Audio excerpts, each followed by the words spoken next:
So good morning everyone, welcome to newspaper decoded. आज हम 29 जून का द हिंदू न्यूज़पेपर देख लेते हैं। तो जो फर्स्ट न्यूज़ है वो बेसिकली बिहार में वोटर लिस्ट का जो है स्पेशल इंटेंसिव रिवीजन किया जा रहा है, ठीक है। और शुरू हो गया है। लगभग 2.93 करोड़ वोटर्स का जो है डेट और प्लेस ऑफ बर्थ वो कि उसके डॉक्यूमेंट्स लोगों को देने होंगे।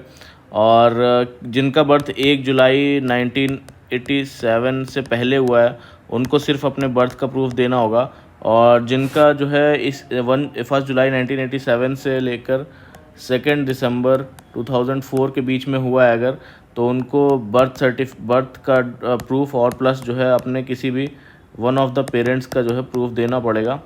फिर इसके बाद जिनका भी बर्थ हुआ है तो उसको अपना बर्थ प्रूफ प्लस जो है अपने बोथ पेरेंट्स का जो है वो प्रूफ देना पड़ेगा, है ना।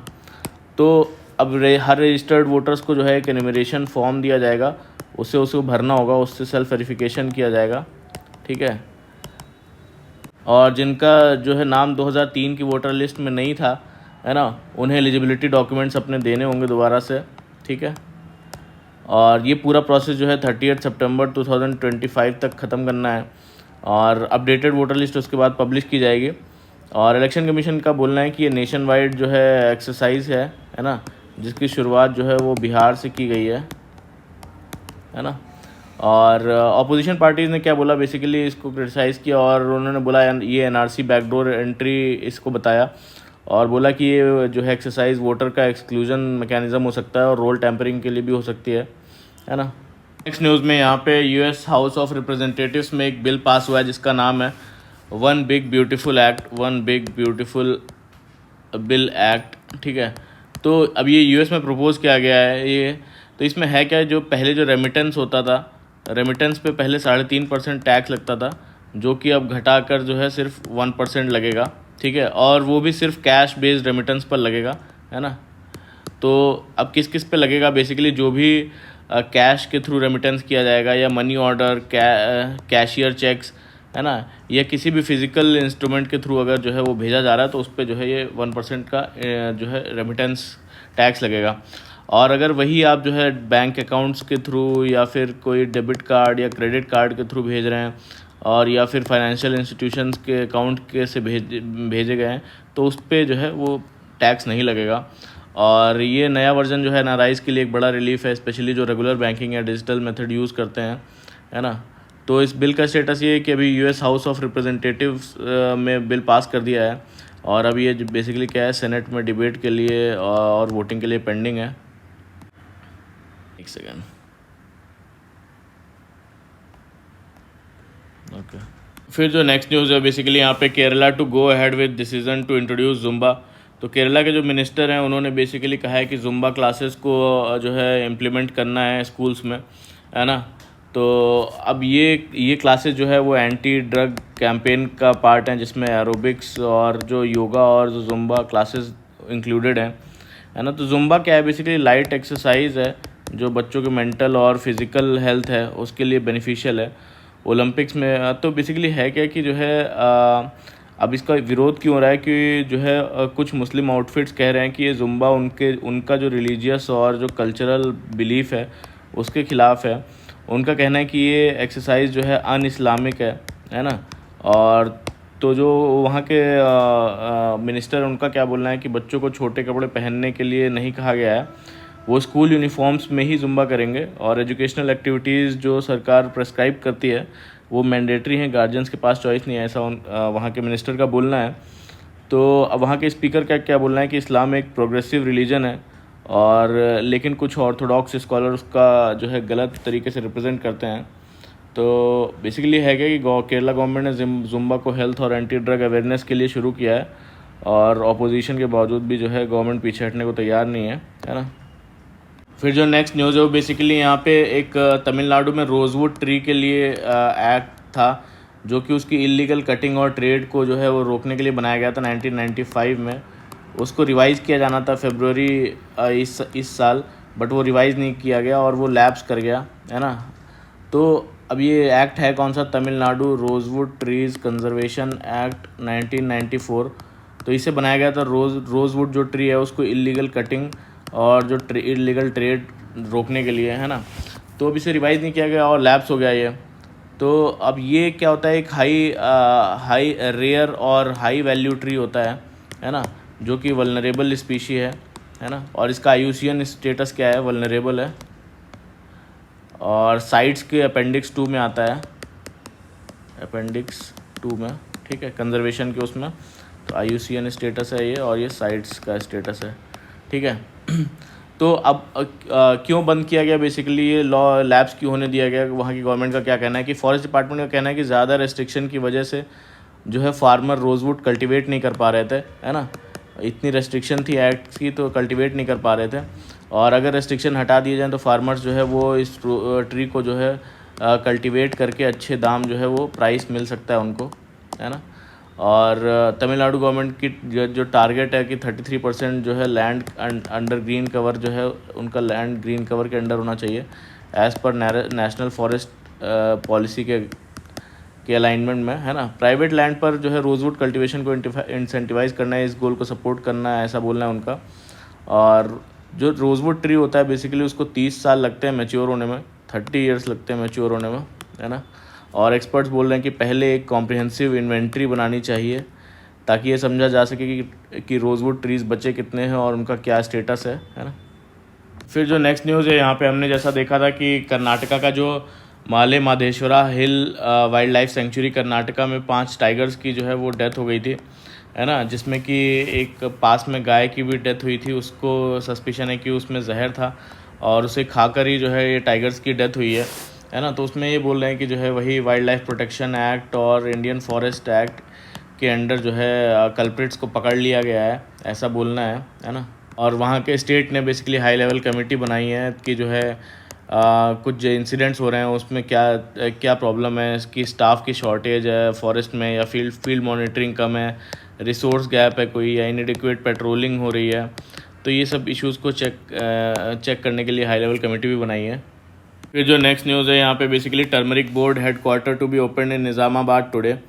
तो नेशनल टर्मरिक बोर्ड का हेडक्वार्टर इनाग्रेशन हुआ है, कहाँ पे, निज़ामाबाद तेलंगाना में। और इसे किसने इनाग्रेट किया, union home minister Amit Shah ji ने इनाग्रेट किया है। और बोर्ड का गोल है कि बेसिकली फार्मर में इनोवेशन लाना, टर्मरिक का एक्सपोर्ट्स बढ़ाना, यानी हल्दी है ना, और ग्लोबल कॉम्पिटिटिवनेस को बूस्ट करना। और ये टर्मरिक फार्मर्स का ये पुराना डिमांड है, फाइनली पूरा होने जा रहा है ना। फिर नेक्स्ट जो आर्टिकल है वो मॉब लिंचिंग के बारे में है। Mob lynching in Mangaluru, fact finding report demands in investigation by CID।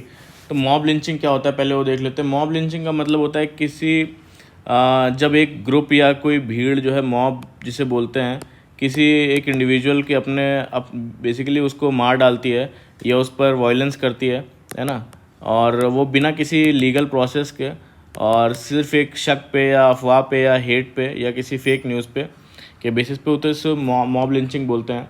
और मॉब लिंचिंग का लीगल स्टेटस ये है कि मॉब लिंचिंग का कोई स्पेसिफिक लॉ इंडिया में नहीं है, ठीक है, मॉब लिंचिंग के लिए अभी तक। पर इसे जो है वो मर्डर, अटेम्प्ट टू मर्डर और अनलॉफुल असेंबली और राइटिंग जैसे सेक्शंस के अंडर पनिश किया जाता है। और सुप्रीम कोर्ट ने भी बेसिकली 2018 में बोला था कि मॉब लिंचिंग को जो है मॉबोक्रेसी है, और ये बेसिकली इसके ख़िलाफ़ एक स्ट्रिक्ट कानून बनना ज़रूरी है। तो किस किस रीज़न से होता है बेसिकली इंडिया में मॉब लिंचिंग, तो ये रिलीजियस या कास्ट हेट के बेसिस पे होता है, काउ प्रोटेक्शन के नाम पे होता है, और चाइल्ड अबडक्शन के नाम पे हो जाता है कभी कभी, है ना, और इंटरफेथ लव जिसे लव जिहाद बोलते हैं उसके ख़िलाफ़, कोई सोशल मीडिया पे फेक न्यूज़ फैल गई उसके ख़िलाफ़ हो जाता है ना। तो अब न्यूज़ ये है कि बेसिकली जो मैंगलुरु कर्नाटका है वहाँ पे एक मोहम्मद अशरफ हैं, और जो कि एक रैग पिकर हैं, है ना, उनकी मॉब लिंचिंग हो गई 2 महीने पहले, और दिन में हुई बेसिकली, है ना, और विक्टिम जो है वो मार्जिनलाइज्ड कम्युनिटी से बिलोंग करते थे। तो अभी एक रिपोर्ट आई है, lost fraternity a mob lynching in broad daylight, जो कि पीपल्स यूनियन और सिविल लिबर्टीज़ जो है और association of protection of civil rights ने रिलीज़ किया है।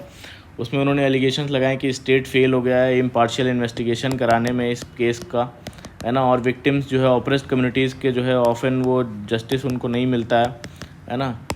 और ऑफिशियल्स और पॉलिटिशियंस जो है इवन विज़िट नहीं किया उनके अशरफ की फैमिली को, और पुलिस इन्वेस्टिगेशन भी क्वेश्चन की जा रही है बायस और इनएफिशिएंसी के लिए। तो उनकी डिमांड है कि ये इन्वेस्टिगेशन बेसिकली कि CID करे, है ना, और अपॉइंटमेंट हो एक स्पेशल पब्लिक प्रोसिक्यूटर का, है ना। तो ये रिपोर्ट लिंक करती है कि अशरफ का जो किलिंग है वो pattern of targeted violence against minorities and marginalised people, और ये हाईलाइट करता है कि रेज हो रहा है जो कम्युनल वायलेंस है और स्टेट की अपैथी दिखाता है। फिर जो नेक्स्ट न्यूज़ है बेसिकली यहाँ पे पराग जैन हु हैड अ की रोल इन ऑपरेशन सिंदूर और अपॉइंटेड एज रॉ चीफ। तो रॉ के जो नए हेड हैं वो पराग जैन जी बन गए हैं, है ना, रिसर्च एंड एनालिसिस विंग के। और ये पहले कौन थे, पहले रवि सिन्हा जी थे, अब वो जो है रिटायर हो जाएंगे 30 जून को, है ना, और 1 जुलाई से जो है पराग जैन जी संभालेंगे। तो ये 1989 के आईपीएस ऑफिसर हैं पंजाब कैडर से, और अब तक एविएशन रिसर्च सेंटर के हेड थे, है ना। और मेजर कंट्रीब्यूशन क्या है इनका, ऑपरेशन सिंदूर के टाइम भी उनका इंपॉर्टेंट रोल रहा। उन्होंने इंटेलिजेंस इनपुट्स दिए जिसमें पाकिस्तान के टेररिस्ट हाइडआउट्स और प्रिसीजन मिसाइल स्ट्राइक पॉसिबल हुए उससे। अब रॉ क्या है, raw basically research and analysis wing है इंडिया की। रॉ जो है बेसिकली 1968 में बनाया गया था। पहले ये जो है इंटेलिजेंस ब्यूरो का पार्ट होता था, लेकिन जो इंडिया चाइना वॉर हुआ 1962 में, और जो इंडिया पाकिस्तान वॉर हुआ 1965 में, उसके बाद इंडिया ने रियलाइज़ किया कि एक डेडिकेटेड एक्सटर्नल स्पाई एजेंसी होनी चाहिए, है ना, उसकी ज़रूरत है। तो रिसर्च एंड एनालिसिस विंग एक जो है एक्सटर्नल इंटेलिजेंस एजेंसी है ना। और ये एजेंसी इंडिया के बाहर होने वाली एक्टिविटीज़, स्पेशली जो सिक्योरिटी थ्रेट्स हैं वो ना, उन पे नज़र रखती है। और देश के बाहर से आने वाले जो है खतरे जो भी आइडेंटिफाई करना, जैसे टेररिज्म हो गया, एस्पियोनेज हो गया, फॉरेन गवर्नमेंट्स और ऑर्गेनाइजेशंस के एक्शन मॉनिटर करना, स्ट्रैटेजिक इंटेलिजेंस कलेक्ट करना, मिलिट्री, पॉलिटिकल और इकोनॉमिक इन्फॉर्मेशन कलेक्ट करना बाहर की, है ना, काउंटर टेररिज्म ऑपरेशंस में मदद करना है ना, इंडियन इंटरेस्ट को फॉरेन सॉइल पर प्रोटेक्ट करना, ये सब जो है एम होता है रिसर्च एंड एनालिसिस विंग का। और इसके जो एजेंट्स होते हैं वो मोस्टली अंडर कवर होते हैं, है ना। और जो इंडिया के बाहर में डिप्लोमेट्स, जितने भी जर्नलिस्ट और बिजनेस पर्सन के रूप में काम करते हैं, इनका काम होता है बेसिकली सीक्रेट इंटेलिजेंस गैदर करना, जिससे इंडिया के स्ट्रैटेजिक डिसीजन ले सके कोई भी, है ना। जो नेक्स्ट न्यूज़ है यहाँ पे, Bihar becomes the first state to vote using mobile app. तो अभी बाईपोल्स के इलेक्शन हुए 6 नगर पंचायत में, जहाँ पे पटना, बक्सर, रोहतास, ईस्टर्न चंपारण जैसे डिस्ट्रिक्ट्स में वोटिंग हुई, और कुछ वोटर्स ने जो है मोबाइल ऐप के थ्रू वोट जो है कास्ट किया पहली बार, है ना। और कौन कौन इनसे वोट कर सकता था, बेसिकली जो सीनियर सिटीजन्स हैं, दिव्यांग्स हैं, है ना, और प्रेग्नेंट वुमेंस हैं, उनके लिए फैसिलिटी ईजी और एक्सेसिबल बनाई गई है। और ऐप का नाम क्या है, ऐप का नाम था बेसिकली ESECBHR, जिसको डेवलप किया है centre for development of advance computing ने, सीडैक ने, है ना। तो वोटर लिस्ट में बेसिकली रजिस्टर्ड मोबाइल लिंक करना होता है, और सिक्योरिटी मेजर्स ये ले गए हैं कि एक मोबाइल नंबर पे 2 वोटर्स जो है वो रजिस्टर होंगे, और वोटर वेरिफिकेशन होगा वोटर आईडी कार्ड नंबर से। Face matching, scanning, blockchain technology का यूज़ किया गया है ताकि टैंपर फ्री वोटिंग हो, है ना। तो स्टेट इलेक्शन कमीशन बोल रहा है कि जो है ये सिस्टम सेफ़ और ट्रांसपेरेंट है। फिर जो नेक्स्ट न्यूज़ है यहाँ पे, basically CISF plans to integrate airport staff passes with facial tech and fast tags. तो एक multi stakeholder meeting CISF के द्वारा जो है वो ऑर्गेनाइज़ की कराई गई, जिसमें टेक बेस्ड सॉल्यूशंस पर डिस्कस हुआ कि जैसे कैसे इनसाइडर थ्रेट्स, जैसे कि जो स्टाफ से रिलेटेड हैं या फिर शॉपकीपर्स वहाँ जो काम करते हैं, है ना, और या जो बेसिकली रेस्टोरेंट वर्कर्स हैं, है ना, उनकी कभी कभी आईडीज़ जो है वो ग्राउंड स्टाफ की आईडीज़ एक्सेस ले लेते हैं जो लोग थ्रेट करने वाले हैं, और किसी दूसरे को उसका मिसयूज़ करते हैं, और लॉन्ग टर्म जो है जो पार्कड रहती हैं व्हीकल्स, उसका भी अनऑथराइज्ड पर्सन्स जो है वो यूज़ करके कर सकते हैं। ये सारे सिक्योरिटी लूप होल्स हैं, है ना, इन्हीं को डिस्कस किया गया कैसे सॉल्व करना है। तो टेक बेस्ड सॉल्यूशंस बताया गया कि फेशियल रिकग्निशन इंटीग्रेशन करना होगा, किसी भी एयरपोर्ट पास जो एंट्री पास मिलता है उसका फेशियल रिकग्निशन टेक्नोलॉजी का यूज़ करना होगा, और high security vehicle number plates डालने होंगे, और फास्ट टैग्स का यूज़ करो, ये सब बताया गया, है ना। और तो RFID जो है बेस्ड, जो क्या बोलते हैं, जो फास्ट टैग बेस्ड होंगे, तो उसमें क्या होगा कि जोनिंग अलर्ट्स होंगे कि अगर कोई पर्सन रेस्ट्रिक्टेड एरिया में गया है तो अलार्म ट्रिगर हो जाए। जैसे कि फॉर एग्जांपल अगर किसी स्टाफ को अराइवल हॉल तक एक्सेस दिया गया है तो वो डिपार्चर एरिया में गया तो जो है ये सिस्टम ट्रिगर कर जाएगा, और है ना, अलर्ट पे आ जाएगा। तो इससे वो हेल्प होगा बेसिकली किसी को आइडेंटिफाई करने में कि ये अनऑथराइज पर्सन है। इनमें से जिसको भी एयरपोर्ट एंट्री पास दिया जाए वो लिमिटेड जोन एक्सेस के लिए दिया जाए, ऐसा बोला, ताकि कोई भी जो है इनसाइडर मिसयूज़ है एयरपोर्ट पास या पार्क्ड व्हीकल का, उसका मिसयूज़ रोका जाए और स्मार्ट और क्विक रिस्पांस दिया जाए किसी भी थ्रेट का, है ना। फिर जो नेक्स्ट न्यूज़ है उसमें यहाँ पे basically panel flags China's presence in Indian ocean region as a strategic challenge. तो एक parliamentary standing committee on external affairs ने एक रिपोर्ट रिलीज़ की। इसमें चाइना का जो इंडियन ओशन रीजन में जो बढ़ता हुआ इन्फ्लुएंस है उसको एक मेजर स्ट्रैटेजिक कंसर्न बताया, है ना। तो इंडियन ओशन में जो उसका बढ़ता हुआ क्या है इन्फ्लुएंस है उसके बारे में बताया। तो अब इसमें बोला कि इंडियन ओशन रीजन में वो बेसिकली चाइना क्या कर रहा है, अपने पोर्ट्स, एयरपोर्ट्स और लॉजिस्टिक्स जो है वो यूज़ कर रहा है, डुअल यूज़ इंफ्रास्ट्रक्चर बना रहा है। डुअल यूज़ इंफ्रास्ट्रक्चर की सिविलियंस भी यूज़ कर सकें और प्लस अपना मिलिट्री पर्पस से भी यूज़ कर सके, ऐसा इंफ्रास्ट्रक्चर वो इंडियन ओशन रीजन में तैयार कर रहा है। और रिसर्च वेसल्स भी जो है डाले जा रहे हैं, है ना, जिससे सेंसिटिव मैरीटाइम डेटा जो है वो कलेक्ट हो रहा है ना, चाइना के थ्रू। और नेवल प्रेजेंस है उसकी ऑलरेडी 2017 में वो जिबूती अफ्रीका में ऑलरेडी वो जो है अपना बेस बना चुका है 2017 में। और यहाँ पे इनके जो शिप्स हैं उनका ज़्यादा लंबा डिप्लॉयमेंट इंडियन ओशन रीजन में हो रहा है। और चाइना ने जो स्ट्रैटेजिक मैरीटाइम चोक पॉइंट्स हैं, जो भी चोक पॉइंट्स हैं उस पर अपना लॉजिस्टिक सपोर्ट इंफ्रास्ट्रक्चर भी तैयार किया है। तो इंडिया का रिएक्शन ये है कि इंडिया ने रीजन के पार्टनर कंट्रीज़ हैं उनको अलर्ट किया है जो चाइना के लॉन्ग टर्म इंटेंशंस हैं उसके बारे में। और इंडिया ने बायलैटरल रिलेशंस को स्ट्रॉन्ग बनाने के लिए भी एफर्ट्स लिए हैं, स्पेशली जो है विद श्रीलंका एंड अदर्स। तो जो एक चाइना का जो प्रोजेक्ट है बेल्ट एंड रोड इनिशिएटिव, है ना, इस पर इंडिया ने प्रिंसिपल ऑब्जेक्शन वो रेज़ किया है चाइना के साथ। और ख़ासकर ये क्योंकि इसका जो एक पार्ट है CPEC China Pakistan economic corridor, ये इलीगली जो है पाक ऑक्यूपाइड कश्मीर और लद्दाख से गुजरता है ना। और ये इंडिया की टेरिटोरियल जो इंटीग्रिटी है उसको इम्पैक्ट करता है। इसलिए जो बेल्ट एंड रोड इनिशिएटिव ये है क्या बेसिकली चाइना का, ये एक ग्लोबल इंफ्रास्ट्रक्चर प्रोजेक्ट है ना, ग्लोबल इंफ्रास्ट्रक्चर प्रोजेक्ट है चाइना का, जिसमें कि वो एशिया, अफ्रीका और यूरोप जैसे कंट्रीज़ में बेसिकली अपने रोड से रेलवे, पोर्ट्स, पाइपलाइन और डिजिटल नेटवर्क जो है वो उसको पूरा कनेक्ट कर रहा है ना। और तो इसका पर्पज़ ये है कि ट्रेड बढ़ाना, इंफ्रास्ट्रक्चर डेवलप करना, ग्लोबल इकोनॉमिक एक्सपेंशन करना, कल्चरल एक्सचेंज करना, है ना। जो ये CPEC है ये क्या है, चाइना पाकिस्तान इकोनॉमिक कॉरिडोर, ये बेसिकली जो एक मेगा इंफ्रास्ट्रक्चर प्रोजेक्ट ये भी है और जो चाइना के काशगर से निकलता है। काशगर चाइना जिनजियांग प्रोविंस में पड़ता है ये, ठीक है, जिनजियांग प्रोविंस। यहाँ से लेके जो है पाकिस्तान का जो ग्वादर पोर्ट पाकिस्तान का, है ना, इसको कनेक्ट करता है। तो ये भी बेसिकली किससे कनेक्ट होगा, हाईवेज़ और रोडवेज से, railway, energy projects, industrial zones, है ना। तो ये बेसिकली इसमें ऑब्जेक्शन क्यों, क्योंकि ये जो है हमारे पाकिस्तान ऑक्यूपाइड कश्मीर और लद्दाख से ये गुजरता है, जो कि इंडिया के लिए एक टेरिटोरियल इंटीग्रिटी का इशू है ना। फिर जो नेक्स्ट न्यूज़ है वो बेसिकली कोल्हापुरी चप्पल और जो है प्राडा ब्रांड का कंट्रोवर्सी के बारे में है कि इटालियन जो लग्जरी ब्रांड है प्राडा, उसने अपने स्प्रिंग और समर कलेक्शन में डिज़ाइन दिखाया कोल्हापुरी चप्पल का, जिसे ऑलरेडी GI टैग मिला हुआ है। एक सेकेंड,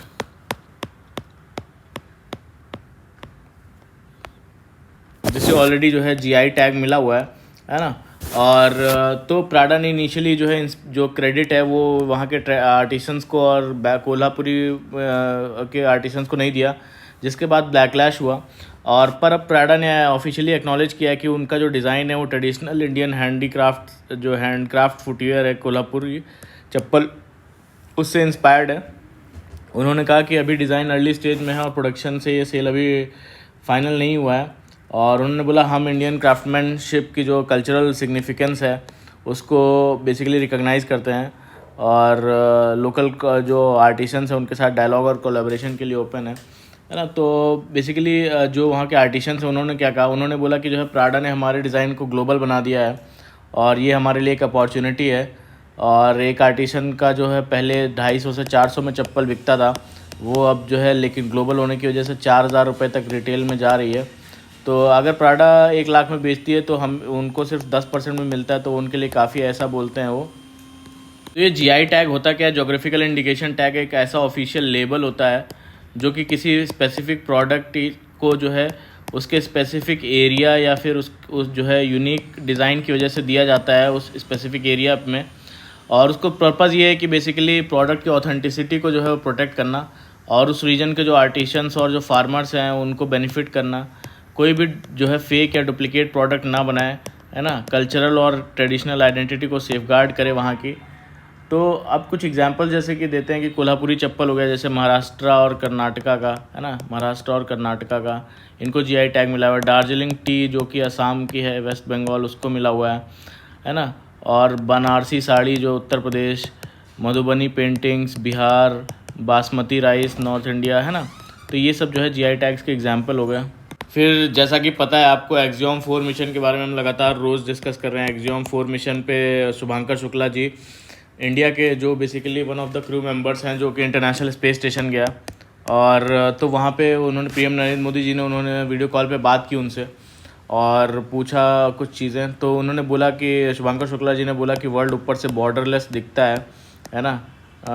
और जो है और लेकिन उन्होंने ये बोला कि जो है इंडिया जो है वो बहुत ही बड़ा और जो है काफ़ी ब्यूटीफुल दिखता है, जितना कि वर्ल्ड मैप पे दिखता है उससे ज़्यादा।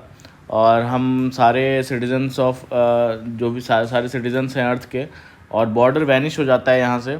और पीएम मोदी जी ने क्या बोला कि आज अब भारत से सबसे दूर हैं लेकिन हर हिंदुस्तानी के दिल में सबसे करीब है। और ये जर्नी जो है फर्स्ट स्टेप है टुवर्ड्स द इंडिया का जो गगनयान मिशन होने वाला है 2026 में, उसमें इनकी एक्सपर्टीज़ काम आने वाली है बेसिकली, है ना। गगनयान मिशन में भी हम अपना इंडिया के जो है 4 क्रू मेंबर्स को स्पेस भेजेंगे 400 किलोमीटर, है ना, ऊपर अर्थ के। तो अब ये उन्होंने बोला कि जो है हमारा और भी सपना है कि बेसिकली हम अपना खुद का एक ओन स्पेस स्टेशन बनाएं, है ना। और अब इंडियन एस्ट्रोनॉट्स को मून पे भी भेजें, ठीक है। और उन्होंने बोला कि लाइफ ज़ीरो ग्रेविटी में कैसी दिखती है। तो उन्होंने बोला कि जो है मैं अपने पैर यहाँ पे बांध कर बैठा हूँ वरना फ्लोट कर जाता। और यहाँ पे खाना पीना और डेली टास्क जो है काफ़ी डिफरेंट है वेटलेसनेस में। और तो बेसिकली फ्यूचर सिग्निफिकेंस ये है कि इनका जो एक्सपीरियंस है वो बेसिकली काम आने वाला है जो मिशन गगनयान 2026 होने वाला है इंडिया का।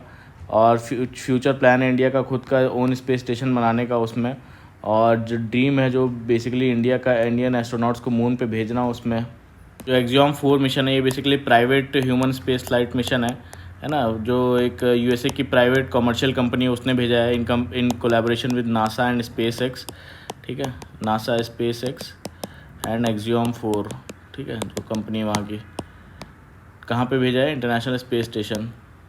फिर जो नेक्स्ट न्यूज़ है वो बेसिकली सेकेंडरी पॉल्यूटेंट्स के बारे में है। Specially ammonium sulphate constitutes a third of the PM 2.5 pollution. तो अब सेकेंडरी पॉल्यूटेंट्स होते क्या हैं? पहले तो प्राइमरी पॉल्यूटेंट्स क्या होता है? प्राइमरी पॉल्यूटेंट्स जो कि डायरेक्टली रिलीज़ होते हैं सोर्स से, जैसे व्हीकल से हो गए, गाड़ी से हो गए, कोल पावर प्लांट्स हो गए, या बायोमास बर्निंग से ये जो है प्राइमरी पॉल्यूटेंट्स रिलीज़ होते हैं, जैसे कि सल्फ़र डाइऑक्साइड गैस हो गई, NH3 गैस हो गई, ये सब रिलीज़ होते हैं। तो अब ये जो पॉल्यूटेंट्स हैं, प्राइमरी पॉल्यूटेंट्स, ये रिएक्ट करते हैं जो है किसके साथ? एटमॉस्फेयर में रिएक्ट करते हैं और उससे बनता है क्या? सेकेंडरी जो पॉल्यूटेंट है, ठीक है। तो अब मान लीजिए जो है सल्फ़र डाइऑक्साइड जो है वो रिएक्ट किया NH3 के साथ, तो ये क्या बनाता है? ये बनाता है बेसिकली अमोनियम सल्फेट, ठीक है। अमोनियम सल्फेट, ठीक है। तो ये जो है ये क्या है? एक PM जो पार्टिकुलेट मैटर 2.5 पॉल्यूटेंट का एक एग्जांपल है। तो अब फाइंडिंग्स क्या है? फाइंडिंग्स बेसिकली ये है कि अमोनियम सल्फेट जो है ये अकेला ही जो है सिर्फ 34% ऑफ द जो है PM 2.5 पार्टिकुलेट 2.5 पॉल्यूटेंट है, वो अकेला उसमें यही कंट्रीब्यूट कर रहा है। और नेशनल एवरेज की बात करें तो जो है 11.4 माइक्रोग्राम पर मीटर क्यूब है ना। और जो कोल प्लांट्स के पास में रहते हैं लोग, वहाँ पे तो लगभग 2.5% जो है PM 2.5 टाइम्स जो है हायर रहता है अमोनियम सल्फेट का कॉन्सेंट्रेशन। और मेजर सोर्स बताते हैं कि जो है ओवर 60% ऑफ द जो SO2 सल्फर डाइऑक्साइड एमिशन के सोर्सेज हैं वो कोल पावर जो थर्मल पावर प्लांट्स हैं उनसे आता है। और सिर्फ ये जो पावर प्लांट्स है उसमें सिर्फ 8% में ही जो फ्लू गैस डीसल्फराइजेशन लगा हुआ है, जो कि SO2 जो है उससे बेसिकली फ़िल्टर करता है, जो है ना, वो ये यूनिट जो है गैस डीसल्फराइजेशन सिस्टम जो है वो मैंडेटरी है, लेकिन सिर्फ 8% जो है प्लांट्स में लगा हुआ है, और जो कि पॉल्यूशन को कम करता है। और इसका ट्रांस बाउंड्री इम्पैक्ट भी होता है कि जो है कई सारे जो सिटीज़ जो इससे दूर भी हैं वहाँ तक भी इसका इनडायरेक्टली इम्पैक्ट होता है ना।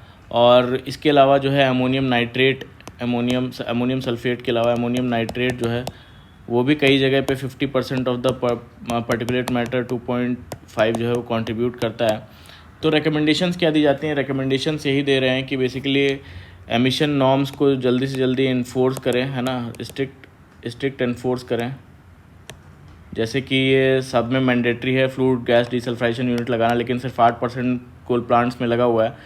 तो स्ट्रिक्टली इन्फोर्स करें इस चीज़ को और इंस्टॉल करें फ्लू गैस डीसल्फ्राइजेशन सिस्टम जो है इनको सारे यूनिट्स में, ऑल पावर प्लांट्स।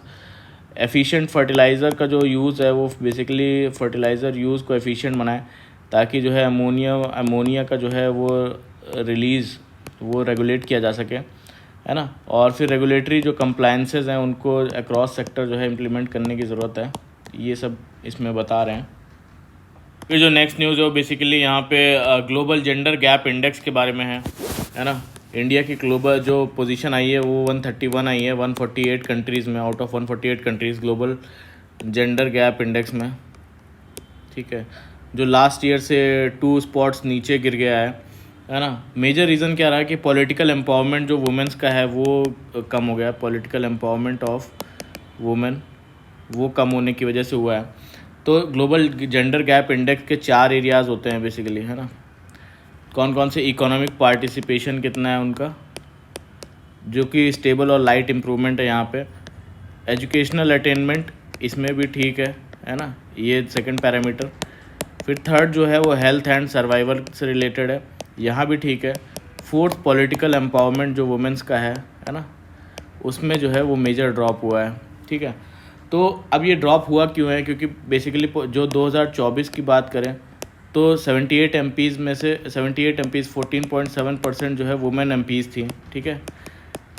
और वहीं पे 2025 में कितनी हो गई हैं? वो 30 घट कर 13.79% रह गई हैं। सिर्फ 74 MP रह गई, यहाँ पे 78 वुमेन MPs थी, है ना। और मिनिस्ट्रियल पोजीशंस की बात करें तो 2024 में 6.45% जो है मिनिस्ट्रियल पोजीशन पे थी वुमेंस, वो घटकर 5.56% हो गई 2025 में। तो इस वजह से ड्रॉप आया है। तो बोलते हैं कि जो है बेसिकली जो हाईएस्ट जो क्या बोलते हैं 33% ऑफ रिजर्वेशन जो है वो लागू होना है लोकसभा और स्टेट असेंबलीज़ में 2029 से, और लॉ 2023 में पास हो गया था। लेकिन ये डिपेंडेंट है सेंसस और डिलिमिटेशन के ऊपर, है ना। अब स्टेट असेंबलीज़ की बात करें तो छत्तीसगढ़ में बेसिकली क्या है कि छत्तीसगढ़ में हाईएस्ट हैं अभी जो वुमेन है, 18% MLAs हैं जो छत्तीसगढ़ में वुमेंस हैं। हिमाचल की बात करें कि सिर्फ एक ही MLA हैं वुमेन। और मिज़ोरम की बात करें तो मिज़ोरम में एक भी नहीं है, 0 वुमेंस जो है वो MLA हैं, है ना। तो अब बेसिकली राइजिंग वुमेन वोटर्स, जैसे जेंडर गैप है वोटर टर्नआउट, जेंडर गैप जो है वोटर टर्नआउट में वुमेंस काफ़ी पार्टिसिपेट कर रही हैं, तो जेंडर गैप जो है वोटर टर्नआउट में गिर रहा है ना, क्योंकि वुमेंस अच्छा पार्टिसिपेट कर रही हैं। 2019 और 2024 में काफ़ी ज़्यादा वुमेंस ने पार्टिसिपेट किया है ना, इवन मोर देन मेन। और पॉलिटिकल पार्टीज़ अब जो है वो वुमेंस को एज अ वोट बैंक देखती हैं, है ना। जैसे कि फ्री साइकिल देना, है ना, LPG का झांसा देना या फिर कैश ट्रांसफ़र्स, तो ऐसा ज़्यादा हो रहा है। लेकिन हायर टर्नआउट का मतलब ये नहीं है कि जो है कि फ़ीमेल कैंडिडेट्स ज़्यादा पार्टिसिपेट कर रही हैं इसमें आपके मिनिस्ट्रियल पोजीशन में, या MLA हैं या MP हैं ज़्यादा, ऐसा नहीं है। और क्यों पॉलिटिकल पार्टीज़ इनको टिकट नहीं देती हैं? पॉलिटिकल पार्टीज़ जो है ऑफन दे गिव टिकट, है ना, टू विनेबल कैंडिडेट, और जो विनेबल सीट होती है वो ऑफन जो है वो वुमेन को नहीं दी जाती है, ऐसा बोलते हैं। और कई सारी जो वुमेन को सीट दी जाती है वो भी दी जाती है जहाँ पे रिजर्व्ड SC ST सीट्स होती हैं वहाँ पे दी जाती है। एक्सक्यूज़ ये दिया जाता है कि वुमेंस जो है विनेबल कैंडिडेट्स नहीं होती हैं। और काउंटर पॉइंट क्या बोलते हैं कि जो है 1952 में वुमेन ने वुमेंस का हायर विनिंग परसेंटेज था है ना, इवन मोर देन मेन, ठीक है। और लेकिन फिर भी रिकॉग्नाइज पार्टीज़ जो है वो सिर्फ 8 से 9% टिकट्स ही जो है वो वुमेंस को देते हैं।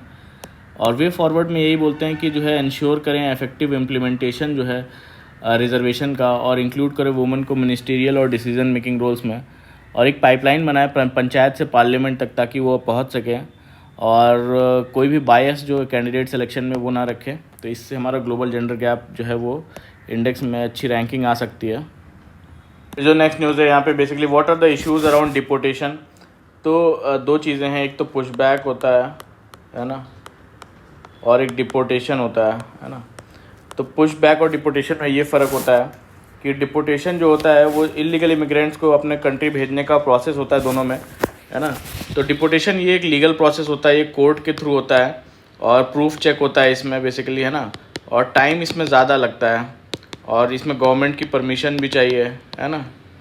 वहीं पुश बैक में क्या है कि बॉर्डर सिक्योरिटी फोर्स BSF जो है वो के डिस्क्रिशन पे होता है ना, और प्रूफ नहीं चाहिए इसमें वो किसी को पुश बैक करने के लिए, उसको कंट्री वापस भेजने के लिए, और ये जल्दी होता है, टाइमली हो जाता है, जल्दी होता है। और BSF ये अपने बेसिकली अपने लेवल पे करता है ना, कोर्ट की परमिशन नहीं लेता है इसमें। तो ये तो अब इशू क्या है बेसिकली कि अब तक जो है 2500 जो सस्पेक्टेड जो बांग्लादेशीज़ हैं उनको पुश बैक किया जा चुका है। और इसमें कंसर्न ये है, बोलते हैं कि जो है ये लीगल प्रोसेस जो है वो बाईपास हो रहा है कोर्ट के थ्रू, और इंडियन सिटीजन्स भी जो है गलती से वो पुश बैक हो जा रहे हैं। यहाँ पे जो 2500 बांग्लादेशी सिटीजन्स को पुश बैक किया बांग्लादेश में, उसमें कुछ इंडियन सिटीजन्स को भी जो है पुश बैक कर दिया है, और तो ये ह्यूमन राइट्स का इशू बन गया है ना।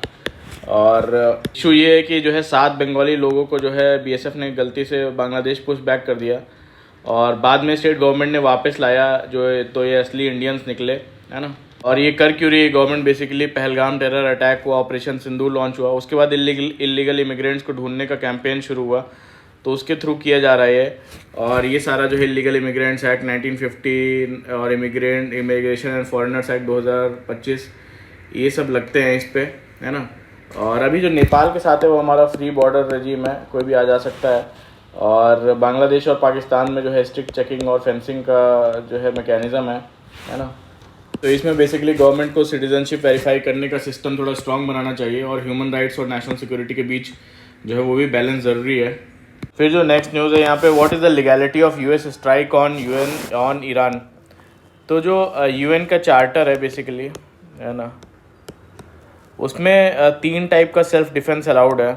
पहला है बेसिकली सेल्फ डिफेंस, जो कि आर्टिकल 51 के अंडर है ना।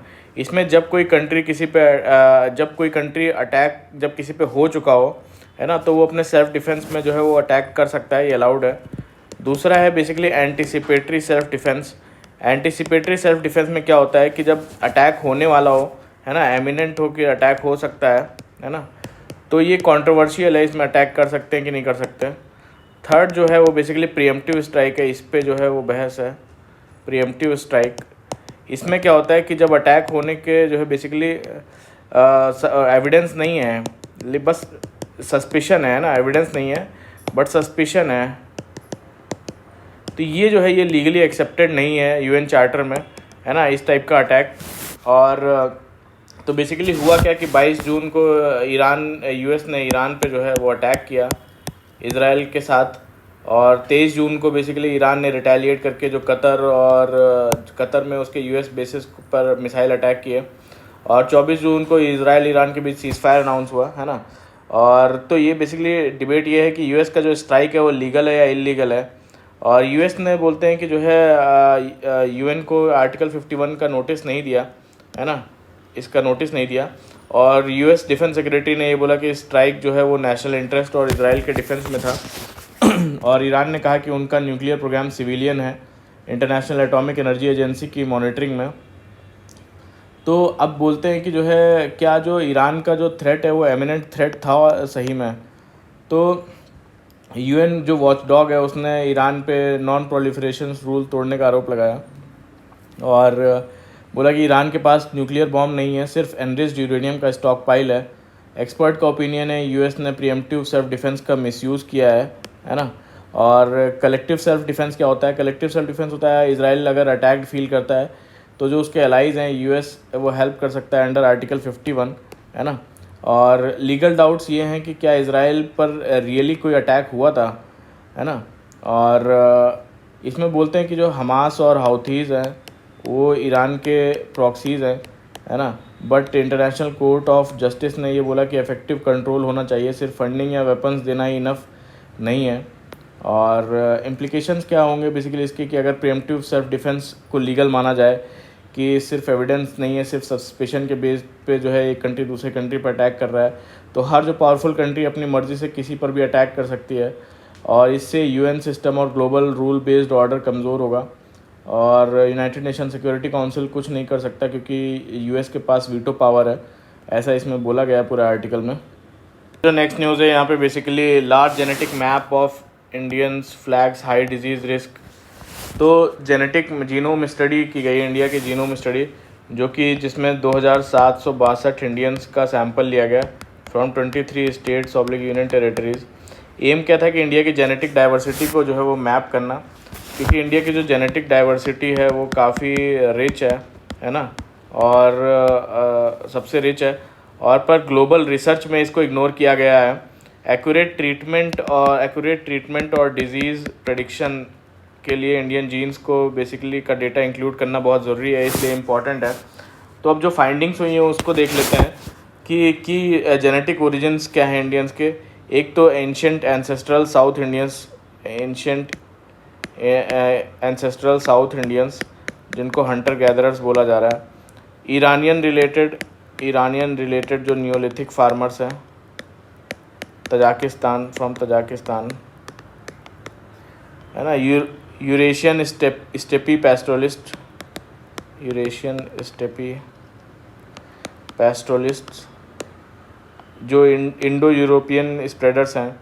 और ईस्ट और नॉर्थ ईस्ट इंडिया की बात करें तो उसमें 5% जो ईस्ट एशियन एंसेस्ट्री भी मिला है, पोस्ट गुप्ता पीरियड या राइस फार्मिंग के साथ आया हो सकता है ये। तो जेनेटिक फाइंडिंग्स क्या है इसमें? जो होमोजाइगोसिटी है, वो यूरोपियन से ज़्यादा 2 से 9 गुना जो है बेसिकली ज़्यादा मिली है यूरोपियन से, है ना। होमोजाइगोसिटी क्या है? बेसिकली हर एक जो इंडिविजुअल होता है उसके पास जीन्स की 2 कॉपीज़ होती हैं, एक जीन्स की, है ना, एक उसके मदर से और एक फादर से। तो अगर दोनों जो जीन्स की कॉपीज़ है, जैसे कलर का जीन है ना, तो मदर से भी एक ब्राउन कलर का जीन आया और फादर से भी जीन ब्राउन कलर का आया, तो जो है ये होमोजाइगोसिटी होती है। लेकिन वहीं पे अगर मदर से जो है ब्लू कलर का आया और फादर से जो है वो दूसरे किसी कलर का आया, ब्राउन कलर का आया मान लीजिए, है ना, तो जो है ये हेट्रोजाइगोसिटी है। तो ये जो है इंडियंस में ज़्यादा देखी गई है होमोजाइगोसिटी कंपेयर टू यूरोपियंस। और हर एक इंडिविजुअल का एटलीस्ट एक जेनेटिक रिलेटिव मिला जो कि हाई रिलेटेडनेस को दिखाता है। और 2.6 करोड़ जो है न्यू जेनेटिक वेरिएंट्स मिले, 2.6 करोड़, है ना, आइडेंटिफाई किए गए। 7% इसमें से जो लिंक थे थैलासीमिया से, डेफनेस से, है ना, बहरेपन से, और सिस्टिक फिब्रियोसिस से 7% जीन्स रिलेटेड थे इसमें। और हेल्थ रिस्क और अडेप्टेशन की बात करते हैं कि निएंडरथल और डेनिसोवियंस जो है ये डीएनए रिप्रेजेंट करते हैं लगभग 1.5% ऑफ द पॉपुलेशन और हेल्पफुल हैं वायरस इम्यूनिटी के लिए। जो जीन्स हैं वो कौन से हैं? ट्रिम जीन, BTNL2, है ना, MHC जीन, ये सारे जो है वायरस इम्यूनिटी जो है में हेल्पफुल हैं। और यूनिक म्यूटेशन की बात करते हैं कि तेलंगाना में एक यूनिक म्यूटेशन की बात करते हैं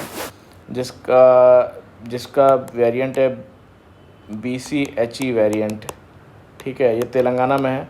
ये इसकी वजह से बेसिकली डेंजरस एनेस्थीसिया रिएक्शन होता है, ठीक है। तो ये एक टाइप का यूनिक म्यूटेशन है जीन में। तो अब ये फ़ायदा किस लिए हुआ है कि इंडियन पॉपुलेशन जो है अंडर रिप्रेजेंटेड है ग्लोबल जीनोम डेटा में, और ग्लोबल प्रेडिक्शन टूल्स कम एक्यूरेट है इंडियंस के लिए, और प्रिसीजन मेडिसिन के लिए जो है लोकल लेवल पर जीनोम मैपिंग ज़रूरी है ना। इसमें कम्युनिटी लेवल एफर्ट्स भी चाहिए होगा, स्पेशली अमंग आइसोलेटेड पॉपुलेशंस, है ना। तो ये इसमें पूरा बताया हुआ है। फिर जो नेक्स्ट है बेसिकली ग्रीनिंग ऑफ और केमिकल इंडस्ट्रीज़। तो इसमें क्या है कि ग्रीन केमिस्ट्री का क्या मतलब होता है कि ऐसे केमिकल प्रोसेसेस को डेवलप करना जो एनवायरनमेंट को कम से कम नुकसान पहुँचाएँ, है ना। और इसमें बेसिकली बोला गया है कि कई सारे प्रिंसिपल्स दिए गए हैं पॉल एनास्टास और जॉन वार्नर के द्वारा, जो जिसमें सेफ केमिकल और सॉल्वेंट का यूज़ किया जाए ग्रीन केमिस्ट्री में, एनर्जी एफिशिएंट प्रोसेस बनाया जाए, वेस्ट को पहले से ही अवॉइड करा जाए। तो इसमें एग्जांपल देते हैं बायोडीज़ल का, इंडिया के बायोडीज़ल, ठीक है। तो इंडियन ऑयल कॉरपोरेशन ने जत्रोफा, बेसिकली जिसको जमाल घोटा बोलते हैं, जत्रोफा, है ना, जैसे नॉन एडिबल सीड्स का यूज़ किया बायोडीज़ल बनाने में। और ये पेड़ सूखे और बेकार ज़मीन पर पड़े भी उग सकते हैं, और ये ऑयल को बेसिकली मेथनॉल के साथ रिएक्ट कराते हैं और करके बायोडीज़ल या ग्लिसरॉल मिलता है। और जो मेथनॉल होता है वो बेसिकली अगर बायोमास से आता है तो कार्बन फुटप्रिंट जो है वो भी कम होता है। और कैल्शियम ऑक्साइड जैसे ग्रीन कैटलिस्ट जो है वो बेसिकली यूज़ होते हैं, किया जा रहा है, क्योंकि उनको वो रिसाइकलेबल मानते हैं। 95% तक बेसिकली इसको यूज़ कर सकते हैं, है ना। और फार्मास्यूटिकल्स में भी बोलते हैं कि बहुत सी मेडिसिन जैसे पैरासीटामॉल हो गई, उसको बनाने में टाउलिन जैसे सॉल्वेंट्स का यूज़ होता है, जो कि एक न्यूरोटॉक्सिन भी है। और अगर ग्रीन केमिस्ट्री के थ्रू इसे रिप्लेस किया जाए तो बायोडिग्रेडेबल और शुगर बेस्ड जो है ऑल्टरनेटिव से रिप्लेस किया जा सकता, शुगर केन बेस्ड जो ऑल्टरनेटिव है उससे रिप्लेस किया जा सकता है इस चीज़ को, है ना। और एटम इकोनॉमी के बारे में बोलते हैं कि हर एटम का पूरा यूज़ हो, जिसमें रिएक्टेंट के मैक्सिमम एटम्स जो है फाइनल प्रोडक्ट में वो पहुंच जाएं, है ना। एटम्स मैक्सिमम जो है यहाँ फाइनल प्रोडक्ट में पहुंच जाए विदाउट एनी जो है वेस्ट। तो बायोडीज़ल प्रोसेस में 90% जो है वो इसमें बोलते हैं कि 90% एटम इकोनॉमी है, कि 90% एटम्स वो पहुँच जाते हैं इधर। और बिट्स पिलानी हैदराबाद के साइंटिस्ट ने जो है एक कैंसर ड्रग जिसका नाम है टैमॉक्सीफेन, है ना, ये कैंसर ड्रग है, एक बनाने का ग्रीन मेथड डेवलप किया जिसमें 100% जो है वो एटम इकोनॉमी है ना। फिर जो नेक्स्ट न्यूज़ है basically India imposes land sea port curbs on jute from Bangladesh. तो इंडिया ने अब बांग्लादेश से जो आने वाले जूट और उसके प्रोडक्ट्स हैं, जूट प्लस उसके प्रोडक्ट्स, तो उस पर लैंड पोर्ट्स के थ्रू इंपोर्ट पर रेस्ट्रिक्शन लगा दी है ना। लैंड पोर्ट्स पर रेस्ट्रिक्शन लगा दी इंपोर्ट पर, और ये सिर्फ मुंबई के नहवा शहवा पोर्ट से ही आ सकता है इसको छोड़ के। और ये स्टेप लिया गया क्योंकि जो है बांग्लादेश के जो जूट ड्यूटी फ्री आता है जूट वहाँ से, और सब्सिडाइज्ड होने के कारण जो है इंडियन मार्केट में उसका जो प्राइस होता है वो काफ़ी कम होता है। इससे जो इंडिया के जूट फार्मर्स है और मिल्स है उनको काफ़ी ज़्यादा नुकसान सहना होता है।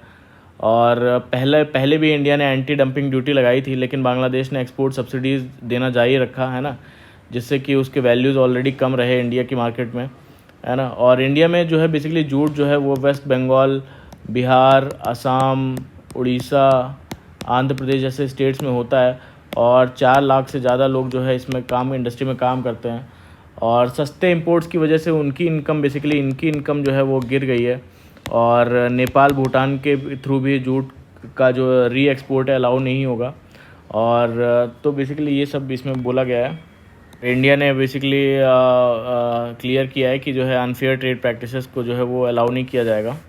नेक्स्ट जो है यहाँ पे too soon to look past the risk of rising oil prices, finance ministry report. तो फाइनेंस मिनिस्ट्री की जो मई 2025 की जो मंथली इकोनॉमिक रिपोर्ट है उसके मुताबिक जो इजराइल ईरान सीज़ फायर के बाद जो है ग्लोबल ऑयल प्राइसेस जो है वो 6 to 7% जो है वो गिरावट आई। लेकिन अभी ये बोल रहा है कि अभी क्लियर कहना जल्दी होगा, क्योंकि कुछ रिस्क अब भी बने हुए हैं। रिपोर्ट में कहा गया कि अगर फ्यूचर में ऑयल सप्लाई चेन्स जो है वो चोक होते हैं या डिसरप्ट होते हैं तो उसके इंश्योरेंस कॉस्ट बढ़ सकती है और इंडिया को इम्पोर्टेड ऑयल के लिए ज़्यादा पैसा देना पड़ सकता है ना। और इजराइल ईरान वॉर अगर लंबा चलता तो उससे इंडिया के ग्रोथ और जो फिजिकल प्लान्स हैं उस पर भी बड़ा बुरा असर पड़ता। और बोलते हैं कि फ़िलहाल जो है सिचुएशन वो ठीक है, और पर जो है 2025-26 के दौरान जो है इकॉनमी को जो है बराबर बैलेंस करना पड़ेगा। और तो बोला कि वही इंडिया की पोजीशन अभी काफ़ी बेटर है as compared to other countries, और पहले 2 महीने का डेटा दिखाता है कि इकोनॉमिक एक्टिविटी में रेजिलियंस बना हुआ है ना। तो नेक्स्ट न्यूज़ है यहाँ पे basically Rwanda democratic republic of Congo sign an agreement in US to end fighting. तो रवांडा और डेमोक्रेटिक रिपब्लिक ऑफ कॉन्गो ने वाशिंगटन में एक पीस एग्रीमेंट जो है वो साइन किया है, जिसमें कि पहले हज़ारों लोगों की ऑलरेडी मौत बंद हो चुकी है कॉन्फ्लिक्ट में। तो इसमें M23 जो रेबल ग्रुप था जो रवांडा से जुड़ा हुआ था, यहाँ का ग्रुप था M23। इसने जो डेमोक्रेटिक रिपब्लिक ऑफ कॉन्गो का जो मिनरल रिच एरिया है उसमें काफ़ी टेरिटरी वो कैप्चर की हुई थी, है ना। अब दोनों देश ने जो है गुरिल्ला ग्रुप्स को सपोर्ट ना देने का प्रॉमिस किया है।